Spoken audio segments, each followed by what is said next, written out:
ಕರ್ನಾಟಕ ಪ್ರದೇಶ ಕಾಂಗ್ರೆಸ್ಸಿನ ಅಧ್ಯಕ್ಷರಾದಂಥ ಶ್ರೀಯುತ ಬಿ ಕೆ ಹರಿಪ್ರಸಾದ್ರವರೇ, ಕಾರ್ಯಾಧ್ಯಕ್ಷರೇ, ನಮ್ಮ ಸುದರ್ಶನ್ರವರೇ, ಶ್ರೀಯುತ ರಮನಾಥ್ರಯವರೇ, ಶ್ರೀಯುತ ಅಭಯಚಂದ್ರವರೇ, ಶ್ರೀಯುತ ಮಂಕಾಲ್ ವೈದ್ಯರವರೇ, ಜಯಪ್ರಕಾಶ್ ಹೆಗ್ಡೆರವರೇ, ನಮ್ಮ ಜಿಲ್ಲಾ ಕಾಂಗ್ರೆಸ್ಸಿನ ಅಧ್ಯಕ್ಷರುಗಳೇ,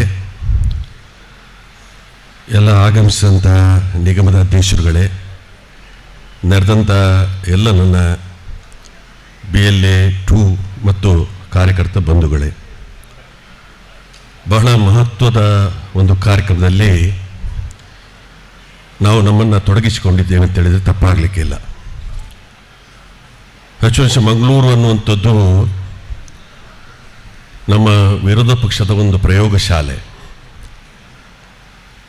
ಇಲ್ಲಿ ಮೊನ್ನೆ ಸಂಕಲ್ಪ ಕಾರ್ಯಕ್ರಮ ಮಾಡಿದ ನಂತರ ನಮ್ಮ ರಾಷ್ಟ್ರೀಯ ಅಧ್ಯಕ್ಷರಾದಂಥ ಮಲ್ಲಿಕಾರ್ಜುನ ಖರ್ಗೆ ಅವರ ಮಾರ್ಗದರ್ಶನದಲ್ಲಿ, ಶ್ರೀಯುತ ಸಿದ್ದರಾಮಯ್ಯನವರ ಮಾರ್ಗದರ್ಶನದಲ್ಲಿ, ಮಾಜಿ ಮುಖ್ಯಮಂತ್ರಿಗಳ ಮಾರ್ಗದರ್ಶನದಲ್ಲಿ, ಶ್ರೀಯುತ DK ಶಿವಕುಮಾರ್ ಅವರು ಮತ್ತು ನಮ್ಮ ನೂತನ ಅಧ್ಯಕ್ಷರು ಪದಗ್ರಹಣ ಮಾಡಿದ ನಂತರ ಎಲ್ಲಿ ಹುಣ್ಣಿದೆ ಅದಕ್ಕೆ ಸುರುವಿಗೆ ಚಿಕಿತ್ಸೆ ಕೊಡಬೇಕು, ಮದ್ದು ಕೊಡಬೇಕು. ಆ ಕೆಲಸ ಕಾರ್ಯವನ್ನು ಇವತ್ತು ಪ್ರದೇಶ ಕಾಂಗ್ರೆಸ್ನ ಅಧ್ಯಕ್ಷರು ಪ್ರಪ್ರಥಮವಾಗಿ ನಮ್ಮ ಜಿಲ್ಲೆಗೆ ಆಗಮಿಸಿ ಕರಾವಳಿ ಪ್ರದೇಶದಲ್ಲಿ ನಾವು BJPಯವರು ಮಾಡುವಂಥ ಷಡ್ಯಂತ್ರಕ್ಕೆ ಸಮರ್ಥರಾಗಿ ಎದುರಿಸುವಂಥ ಒಂದು ಕಾರ್ಯಕ್ರಮ ಹಮ್ಮಿಕೊಳ್ಬೇಕು ಅನ್ನೋಂಥ ಉದ್ದೇಶಕ್ಕೋಸ್ಕರ ಈ ಕಾರ್ಯಕ್ರಮಕ್ಕೆ ಪ್ರಪ್ರಥಮವಾಗಿ ಚಾಲನೆಯನ್ನು ಕೊಟ್ಟಿದ್ದಾರೆ. ಹೆಚ್ಚಿನ ಅಂಶ ನಮ್ಮ BJPಯವರ ಸಂಕಲ್ಪ ಏನು ಅಂತ ಹೇಳಿದರೆ, ಒಂದು ರಾಷ್ಟ್ರ, ಒಂದು ಧರ್ಮ, ಒಂದು ಭಾಷೆ, ಒಂದು ಚುನಾವಣೆ.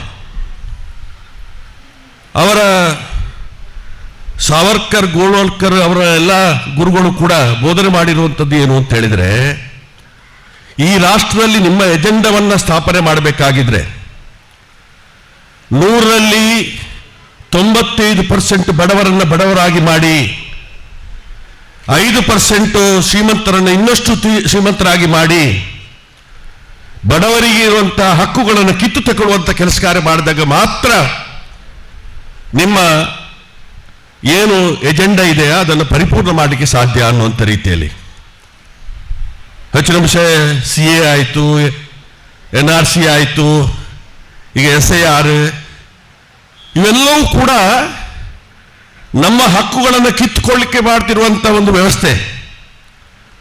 ಹೇಳುವಂಥದ್ದು ನುಸುಳುಕೋರರಿದ್ದಾರೆ, ವಿದೇಶಿಗಳಿದ್ದಾರೆ ಅಂತ ಹೇಳಿ. ಆದರೆ ಮೊನ್ನೆ ಬಿಹಾರ್ನಲ್ಲಿ 65 ಲಕ್ಷ ವೋಟನ್ನು ತೆಗೆದು ಹಾಕಿದಂಥ ಸಮಯದಲ್ಲಿ ಅದರಲ್ಲಿ 24 lakh minorities, 41 lakh SC ST, ವಲಸೆಗಾರರು, ಕಾರ್ಮಿಕರು, ಬಡವರು, ಅವಿದ್ಯಾವಂತರು, ಮಹಿಳೆಯರು, ಇವರ ಓಟುಗಳನ್ನು ಕಿತ್ತು ಹಾಕೊಳ್ಳುವಂಥ ಸಮಯದಲ್ಲಿ ಅದರಲ್ಲಿ ವಿದೇಶಿಗಳಿದ್ದದ್ದು ಬರೀ ಬೆರಳೆಣಿಕೆಯಷ್ಟು 4-5 ಮಂದಿ ಮಾತ್ರ. ಇವತ್ತು ಹೆಚ್ಚಿನ ಅಂಶ ನಮ್ಮ ವಿದೇಶದಲ್ಲಿ ಒಂದು ಸ್ಪರ್ಧೆ ನಡೀತದೆ, ಬೆಕ್ಕು ಬೆಕ್ಕು ಹೊಡ್ಕೊಳ್ಳುವಂಥದ್ದು, ಕ್ಯಾಟ್ ಫೈಟ್ ಅಂತ ಹೇಳ್ತಾರೆ, ಕೆಲವು ರಾಷ್ಟ್ರಗಳಲ್ಲಿ ನಡೀತದೆ. ಒಂದ್ಸಲ ಒಂದು ರಾಷ್ಟ್ರದಲ್ಲಿ ಸ್ಪರ್ಧೆ ಆಯಿತು. ಆ ಸ್ಪರ್ಧೆಯಲ್ಲಿ ಎಲ್ಲ ರಾಷ್ಟ್ರಗಳ ಬೆಕ್ಕುಗಳನ್ನು ಕೂಡ ಹೊಡೆದು ಅಮೆರಿಕದ ಬೆಕ್ಕು ಪ್ರಥಮ ಸ್ಥಾನ ಬರ್ತದೆ. ಪ್ರಥಮ ಸ್ಥಾನ ಇನ್ನೇನು ಬಹುಮಾನ ಕೊಡಬೇಕು ಅಂತ ಹೇಳಿರುವಾಗ ಸೊಮಾಲಿಯಾದವ ಬಂದು ಹೇಳ್ತಾನೆ, ನಾನು ಕೂಡ ಸ್ಪರ್ಧೆ ಮಾಡಬೇಕು ಅಂತೇಳಿ. ಆವಾಗ ಅವನ ಒತ್ತಾಯಕ್ಕೆ ಸ್ಪರ್ಧೆ ಪ್ರಾರಂಭ ಆಗ್ತದೆ. ಸೊಮಾಲಿಯಾದ ಬೆಕ್ಕು ಒಂದೇ ಒಂದು ಪೆಟ್ಟು ಅಮೆರಿಕದ ಬೆಕ್ಕಿಗೆ ಕೊಡ್ತದೆ, ಅಮೆರಿಕದ ಬೆಕ್ಕು ಓಡಿ ಹೋಗ್ತದೆ. ಅಲ್ಲಿ ಪ್ರಥಮ ಸ್ಥಾನ ಸೊಮಾಲಿಯಾದ ಬೆಕ್ಕಿಗೆ.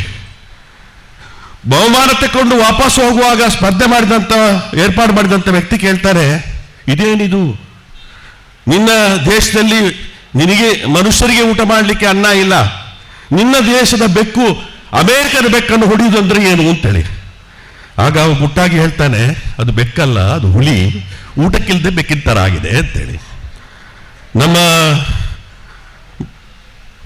ಮೋದಿಯವರು ಪ್ರಧಾನಮಂತ್ರಿಯಾಗಿ ಮಾನಿಟೇಷನ್ ತಂದು, ಅದೇ GST ತಂದು, ಇವತ್ತು ಓಟು ಚೋರಿಯ ಮುಖಾಂತರ, ಅದೇ ರೀತಿಯಾಗಿ ಇವತ್ತು SIR ಮುಖಾಂತರ ಅಕ್ರಮವಾಗಿ ಇವತ್ತು ಯಾವ ರೀತಿಯ ಸಂವಿಧಾನ ವಿರೋಧಿ ಕಾನೂನುಗಳನ್ನು ತಂದು ಅಧಿಕಾರವನ್ನು ಕಿತ್ತುಕೊಳ್ಳಲಿಕ್ಕೆ ಪ್ರಯತ್ನ ಮಾಡುವಂಥ ಸಮಯದಲ್ಲಿ ನಮ್ಮ ನಾಯಕರಾದಂಥ ರಾಹುಲ್ ಗಾಂಧಿ ಅವರು ಇದರ ಎಲ್ಲದರ ವಿರುದ್ಧ ಕೂಡ ಹೋರಾಟ ಮಾಡಿಕೊಂಡು ಇವತ್ತು ನಮ್ಮ ಹಕ್ಕುಗಳನ್ನು ಉಳಿಸುವಂತ ರೀತಿಯಲ್ಲಿ ಜನಗಣತಿ ಆಗಬೇಕು, ಇವತ್ತು ಬಡವರ ರಕ್ತ ಹೀರುವಂತ ಕೆಲಸ ಕಾರ್ಯಗಳಾಗ್ಲಿ ಕೂಡದು, GST ಮುಖಾಂತರ ಡಿಮಾನಿಟೈಸೇಷನ್ ತಪ್ಪು ತೀರ್ಮಾನ ಎಲ್ಲ ಬಗ್ಗೆ ಕೂಡ ಹೋರಾಟದ ಹಿನ್ನೆಲೆಯಲ್ಲಿರುವಂಥ ಸಮಯದಲ್ಲಿ ಮೋದಿ ಅವರು ಇನ್ನಷ್ಟು ಇವತ್ತು ಅನ್ನಕ್ಕಿಲ್ದ ಹುಲಿ ತರ ಆಗಿದ್ದಾರೆ, ಬೆಕ್ಕಿನ ತರ ಆಗಿದ್ದಾರೆ. ಇವತ್ತು ಅದರ ಮುಖಾಂತರ ಇಂಡೈರೆಕ್ಟ್ ಆಗಿ ಬಂದು ಇವತ್ತು ನಮ್ಮ ಓಟುಗಳನ್ನು ಕಿತ್ತುಕೊಳ್ಳಿಕ್ಕೆ ಹೊರಟಿದ್ದಾರೆ. ಇಂಥ ಸಮಯದಲ್ಲಿ ನಾವು ಎಚ್ಚೆತ್ತುಕೊಂಡು ನಮ್ಮಲ್ಲಿ ಒಂದು ಏನು ಅಂತ ಹೇಳಿದ್ರೆ, ನಮ್ಮ ಜಿಲ್ಲೆ ಕರಾವಳಿ ಜಿಲ್ಲೆಯಲ್ಲಿ ನಾನು 2 ಜಿಲ್ಲೆಯಲ್ಲಿ ಕೂಡ ಜನಪ್ರತಿನಿಧಿಯಾಗಿ ಕೆಲಸ ಕಾರ್ಯ ಮಾಡಿದ್ದೇವೆ, ಲೋಕಸಭಾ ಸದಸ್ಯರಾಗಿ MLA ಆಗಿ. ನಮ್ಮಲ್ಲಿ ಏನು ಅಂತ ಹೇಳಿದ್ರೆ ನಾವು ಚುನಾವಣಾ ಕೆಲಸ ಕಾರ್ಯದಲ್ಲಿ ಬಹಳ ಹಿಂದೆ ಇದ್ದೇವೆ. ಅಭಿವೃದ್ಧಿ ಕಾರ್ಯಕ್ರಮ, ಜನರಿಗೆ ಸಿರುವಂತಹ ಸವಲತ್ತುಗಳ ಬಗ್ಗೆ ನಾವು ಯಥೇಚ್ಛವಾಗಿ ಕೆಲಸ ಕಾರ್ಯವನ್ನು ಮಾಡ್ತೇವೆ. ಅದರ ಆಧಾರದ ಮೇಲೆನೆ ನಮಗೆ ಓಟು ಬರ್ತದೆ ಅನ್ನುವಂಥ ರೀತಿಯ ಅನಿಸಿಕೆಯಲ್ಲಿ ನಾವು ಇದ್ದೇವೆ.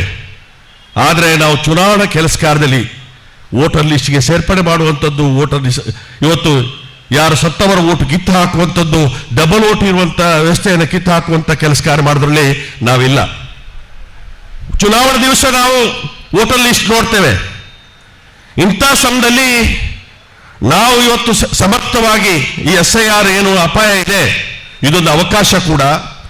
ಈ ಅವಕಾಶವನ್ನು ಉಪಯೋಗಿಸಿಕೊಂಡು ಮತದಾರರ ಓಟಿನ ಹಕ್ಕನ್ನು ಉಳಿಸುವಂತ ಕೆಲಸ ಕಾರ್ಯವನ್ನು ನಾವು ಮಾಡಬೇಕಂತ ಅನಿವಾರ್ಯತೆ ಇದೆ.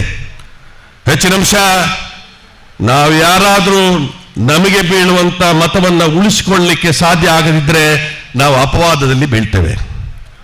ಓಟಿನ ಹಕ್ಕು ಹೋದ್ರೆ ಏನಾಗ್ತದೆ? ಓಟಿನ ಹಕ್ಕು ಹೋದ್ರೆ ಗೃಹಲಕ್ಷ್ಮಿ ಸಿಗುವುದಿಲ್ಲ, ಗೃಹ ಜ್ಯೋತಿ ಸಿಗುವುದಿಲ್ಲ, ರೇಷನ್ ಕಾರ್ಡ್ ರದ್ದಾಗ್ತದೆ, ಸರ್ಕಾರದಿಂದ ಸಿಗುವಂತ ಎಲ್ಲ ಸವಲತ್ತುಗಳು ರದ್ದಾಗ್ತದೆ, ನಮ್ಮ ಪೌರತ್ವನೇ ಹೋಗ್ತದೆ. ಓಟಿನ ಒಂದು ಹಕ್ಕು ನಮ್ಮ ಹತ್ರ ಇಲ್ಲದಿದ್ರೆ ಯಾರು ನಮ್ಮನ್ನು ಮಾತಾಡಿಸ್ತಾರೆ? ಆ ದೃಷ್ಟಿಯಲ್ಲಿ ಸಮರ್ಥವಾಗಿ 3 ತಿಂಗಳ ಕಾಲ ನಾವು ಹೋರಾಟ ಮಾಡಬೇಕಾಗ್ತದೆ.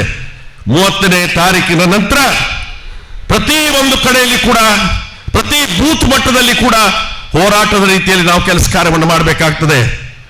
ಅಮಾಯಕರು ಓಟು ಕಳ್ಕೊಳ್ಳುವಂತ ವ್ಯಕ್ತಿಗಳಿಗೆ ಇನ್ನೂ ಕೂಡ ಗೊತ್ತಾಗಲಿಲ್ಲ ಪಾಪ. ವಿದ್ಯಾವಂತ ಇಲ್ಲ, ಅವಿದ್ಯಾವಂತರು ಇರ್ಬೋದು, ಬಡವರು ಇರ್ಬೋದು, SC STಗಳಿರ್ಬೋದು, ಅಥವಾ ಅಲ್ಪಸಂಖ್ಯಾತರಿರ್ಬೋದು, ಅವರಿಗೆ ಜಾಗೃತಿ ಮೂಡಿಸುವಂತ ಕೆಲಸ ಕಾರ್ಯ ಮಾಡಬೇಕಾಗಿದೆ. ನಾವು ಪ್ರತಿಯೊಂದು ಕಾಲನಿ ತಾಂಡಗಳಿಗೆ ಹೋಗಿ ಬಡವರ ಎಲ್ಲಿದ್ದಾರೆ ಹುಡುಕಿ ಅವರಿಗೆ ಜಾಗೃತಿ ಮೂಡಿಸುವುದರ ಮುಖಾಂತರ ತಮ್ಮ ಹಕ್ಕುಗಳನ್ನು ಉಳಿಸಿಕೊಳ್ಬೇಕು ಅನ್ನುವಂಥ ರೀತಿಯ ಹೋರಾಟಕ್ಕೆ ಚಾಲನೆ ಕೊಡಬೇಕಾದಂತ ಅನಿವಾರ್ಯತೆ ಇದೆ. ಆ ದೃಷ್ಟಿಯಲ್ಲಿ 30ನೇ ತಾರೀಕಿನವರೆಗೆ ನಮಗೆ ಕಾಲಾವಕಾಶ ಇದೆ. ಪ್ರತಿ ಒಂದು ಕ್ಷೇತ್ರದಲ್ಲಿ ಕೂಡ ಹಳ್ಳಿ ತಾಂಡಗಳಿಗೆ, ಕಾಲನಿಗಳಿಗೆ ಎಲ್ಲಿ ಬಡವರು 5 ಸೆಂಟ್ಸ್ ಜಾಗದಲ್ಲಿದ್ದಾರೆ ಅವರಿಗೆ ಜಾಗೃತಿ ಮೂಡಿಸುವಂತ ಕೆಲಸ ಕಾರ್ಯಕ್ಕೆ ನಾವು ಚಾಲನೆ ಕೊಟ್ಟಂತ ಸಮಯದಲ್ಲಿ ಇನ್ನಷ್ಟು ಇವತ್ತು ಇದರಲ್ಲಿ ಫಲಿತಾಂಶ ಪಡೆಯಲಿಕ್ಕೆ ಸಾಧ್ಯ ಆಗ್ತದೆ.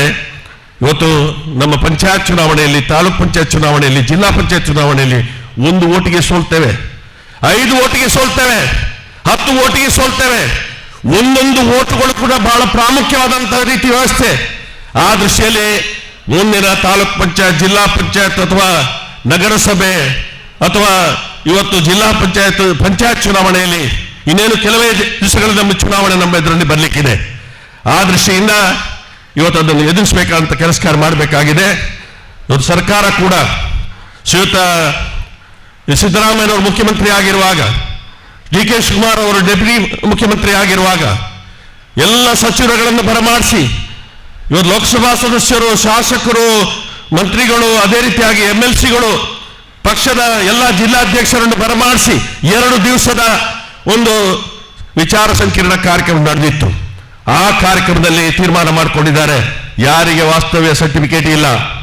ಯಾಕಂತ ಹೇಳಿದ್ರೆ ನಮ್ಮಲ್ಲಿರುವಂತ ಆಧಾರ್ ಕಾರ್ಡ್ ಆಗುವುದಿಲ್ಲ, ನಮ್ಮಲ್ಲಿರುವಂತ ಪಾನ್ ಕಾರ್ಡ್ ಆಗುವುದಿಲ್ಲ, ನಮ್ಮಲ್ಲಿರುವಂತ ರೇಷನ್ ಕಾರ್ಡ್ ಆಗುವುದಿಲ್ಲ, ನಮ್ಮ ಹತ್ರ ಯಾವುದು ಇಲ್ಲ ಪ್ರಮಾಣ ಪತ್ರ, ಅದನ್ನು ಎಲೆಕ್ಷನ್ ಕಮಿಷನ್ ಕೇಳ್ತಾ ಇದೆ. ಅದರ ಉದ್ದೇಶ ಏನು ಅಂತ ಹೇಳಿದ್ರೆ ನಮ್ಮ ಓಟುಗಳನ್ನು ಕಿತ್ತು ಹಾಕುವಂಥದ್ದೇ ಅವರ ಉದ್ದೇಶ. ಆ ದೃಷ್ಟಿಯಲ್ಲಿ ಅದಕ್ಕೆ ವಾಸ್ತವ್ಯ ಸರ್ಟಿಗಳನ್ನು ಜೋಡಣೆ ಮಾಡಬೇಕು ಅನ್ನೋಂಥ ನಿರ್ದೇಶನ ಕೂಡ ಮಾನ್ಯ ಮುಖ್ಯಮಂತ್ರಿಗಳು ಶ್ರೀಯುತ ಡಿ ಕೆ ಶಿವಕುಮಾರ್ ಅವರು ಕೂಡ ಅದಕ್ಕೆ ಜೋಡಣೆ ಮಾಡುವಂಥ ಕೆಲಸ ಕಾರ್ಯಕ್ಕೆ ಸರ್ಕಾರ ಕೂಡ ಚಾಲನೆ ಕೊಡಬೇಕು ಅನ್ನುವಂಥ ರೀತಿಯಲ್ಲಿ ಕಳೆದ ಸಲ ಕೇರಳದಲ್ಲಿ ಆಯಿತು. ಕೇರಳದಲ್ಲಿ ಅಲ್ಲಿ ಸಮರ್ಥನವಾಗಿ SIR ಅನ್ನು ಎದುರಿಸುವಂತ ಕೆಲಸ ಕಾರ್ಯ ಹೇಗೆ ಸಾಧ್ಯ ಆಯಿತು ಅಂತ ಹೇಳಿದ್ರೆ ಅಲ್ಲಿಯ ಸರ್ಕಾರ ಜನರಿಗೆ ವಾಸ್ತವ್ಯ ಸರ್ಟಿಗಳನ್ನು ಕೊಡಿಸುವ ಮುಖಾಂತರ ಸಾಧ್ಯ ಆಯಿತು. ಆ ದೃಷ್ಟಿಯಲ್ಲಿ ಇಲ್ಲಿ ಕೂಡ ಸರ್ಕಾರದ ಜೊತೆಯಲ್ಲಿ ಕೂಡ ಅಂತ ಕೆಲಸ ಕಾರ್ಯಗಳಾಗಬೇಕು ಅಂತೇಳಿ ಸುಮ್ಮನೆ ಹೇಳಿಕೊಂಡು ಇವತ್ತು ಪ್ರಪ್ರಥಮವಾಗಿ ಅಧ್ಯಕ್ಷರಾದ ನಂತರ ಪ್ರಪ್ರಥಮವಾಗಿ ಜಿಲ್ಲೆಗೆ ಆಗಮಿಸಿ ಈ ಕಾರ್ಯಕ್ರಮಕ್ಕೆ ಇವತ್ತು ನಮ್ಮ ಎದುರುಗಡೆ ಇರುವಂತಹ ಸವಾಲು ಅಂತ ಹೇಳಿದ್ರೆ SIR ನಮ್ಮ ಎದುರುಗಡೆ ಇರುವಂತಹ ಸವಾಲು. ಈ ಸವಾಲನ್ನು ಎದುರಿಸುವಂತ ದೃಷ್ಟಿಯಲ್ಲಿ ನಮಗೆಲ್ಲರೂ ಕೂಡ ಆತ್ಮಸ್ಥೈರ್ಯ ಕೊಟ್ಟಂತ ಸುತ BK ಹರಿಪ್ರಸಾದ್ ರವರು, ನಾನು ರಾಜ್ಯದ NSYನ ಅಧ್ಯಕ್ಷರಾದಂಥ ಸಮಯದಲ್ಲಿ ನನಗೆ ಬೆಂಗಳೂರು ಅಷ್ಟು ಪರಿಚಯ ಇರಲಿಲ್ಲ. ಆದರೆ ಬೆಂಗಳೂರಲ್ಲಿ ವಿದ್ಯಾರ್ಥಿ ಚುನಾವಣೆಯಲ್ಲಿ ನೇತೃತ್ವ ವಹಿಸಿಕೊಂಡಂತ ಹರಿಪ್ರಸಾದ್ ರವರು ನನಗೆ ಮಾರ್ಗದರ್ಶನವನ್ನು ನೀಡಿ ನಮ್ಮ ಸಂಘಟನೆ ಸಮರ್ಥನವಾದ ಸಂಘಟನೆಯ ರೂಪಿತ ಆಗಲಿಕ್ಕೆ ಅವರು ಕಾರಣೀಭೂತರಾಗಿದ್ದಾರೆ. ಇವತ್ತು ಅಂತ ವಿದ್ಯಾರ್ಥಿ ಕಾಂಗ್ರೆಸ್ನಿಂದ ಮುಂದೆ ಬಂದು ಇವತ್ತು ರಾಷ್ಟ್ರದ ರಾಜಕಾರಣದಲ್ಲಿ ಇವತ್ತು ಅದೇ ರೀತಿಯಾಗಿ ಎಲ್ಲ ರಾಜ್ಯಗಳ ಚುನಾವಣೆಗಳಲ್ಲಿ ಭಾಗವಹಿಸಿ ಎಲ್ಲ ಅನುಭವಗಳನ್ನು ಪಡ್ಕೊಂಡು ಇವತ್ತು ಕರ್ನಾಟಕ ರಾಜ್ಯದಲ್ಲಿ ಇವತ್ತು ಕರ್ನಾಟಕ ಪ್ರದೇಶ ಕಾಂಗ್ರೆಸ್ನ ಅಧ್ಯಕ್ಷರಾಗಿದ್ದಾರೆ. ಅವರಿಗೆ ಅಭಿನಂದನೆಗಳನ್ನ ನಾನು ಸಲ್ಲಿಕೆ ಮಾಡುತ್ತಾ, ಶ್ರೀಯುತ DK ಶಿವಕುಮಾರ್ ಅವರು ನಮ್ಮ ಸಂಘಟನೆ ಮುಖಾಂತರ ಮುಂದೆ ಬಂದಂಥವರು ಹೆಚ್ಚಿನ ಅಂಶ ಅವರು ಹೇಳ್ತಾ ಇದ್ರು, ಒಂದಲ್ಲ ಒಂದು ದಿವಸ ಈ ಕರ್ನಾಟಕ ರಾಜ್ಯದ ಮುಖ್ಯಮಂತ್ರಿ ಆಗಲೇಬೇಕು ಅಂತೇಳಿ ಅವರ ಗುರಿ ಇತ್ತು. ನಾವು ಇತ್ತೀಚಿನ ದಿವಸ ನಾನು ಹೋಗಿ ಕೇಳಿದೆ, ಮುಖ್ಯಮಂತ್ರಿ ಆಗಬೇಕು ಅಂತ ಅವತ್ತು ಹೇಳ್ತಾ ಇದ್ರಲ್ಲ, ಆಗ್ತದ ಅಂತೇಳಿ. ಆಗ್ತದೆ, ಸ್ವಲ್ಪ ಸುಮ್ಮನಿರು ಅಂತ ಹೇಳಿದರು. ಇವತ್ತು ಮುಖ್ಯಮಂತ್ರಿ ಆಗಿದ್ದಾರೆ. ಅವರ ತೀರ್ಮಾನಗಳೆಲ್ಲೂ ಕೂಡ ಪಕ್ಷಕ್ಕೆ ಅನುಗುಣವಾಗುವಂಥ ತೀರ್ಮಾನಗಳನ್ನು ಕೆಲವು ಕಾಲಾವಕಾಶದಲ್ಲಿ ಅವರು ತಗೊಂಡಿದ್ದಾರೆ. ಮುಂದಿನ ದಿವಸ ಸಮರ್ಥವಾಗಿ DK ಶಿವಕುಮಾರ್ ಅವರು ಮತ್ತು BK ಹರಿಪ್ರಸಾದ್ ರವರ ಜಂಟಿ ನೇತೃತ್ವದಲ್ಲಿ ಕರ್ನಾಟಕ ರಾಜ್ಯದಲ್ಲಿ 28ನೇ ಇಸ್ವಿಗೆ ನಡೆಯುವಂತ ಚುನಾವಣೆಯಲ್ಲಿ ವಾಪಸ್ ಕಾಂಗ್ರೆಸ್ ಪಕ್ಷ ಅಧಿಕಾರಕ್ಕೆ ಬರುವಂತ ರೀತಿಯಲ್ಲಿ 29ನೇ ಇಸ್ವಿಗೆ ಬರುವಂತ ಲೋಕಸಭಾ ಚುನಾವಣೆಯಲ್ಲಿ ನಮ್ಮ ನಾಯಕರಾದಂತ ರಾಹುಲ್ ಗಾಂಧಿ ಅವರನ್ನ ಪ್ರಧಾನಮಂತ್ರಿಯಾಗಿ ಮಾಡುವಂತ ದೃಷ್ಟಿಯಲ್ಲಿ ಮಹತ್ತರವಾದಂತಹ ಹೆಜ್ಜೆ ಇಡುವಂತ ಶಕ್ತಿ ಅವರಿಗೆ ಬರಲಿ ಅಂತ ಆಶಿಸಿಕೊಂಡು ನಾನು ಮಾತು ಮುಗಿಸ್ತೇನೆ.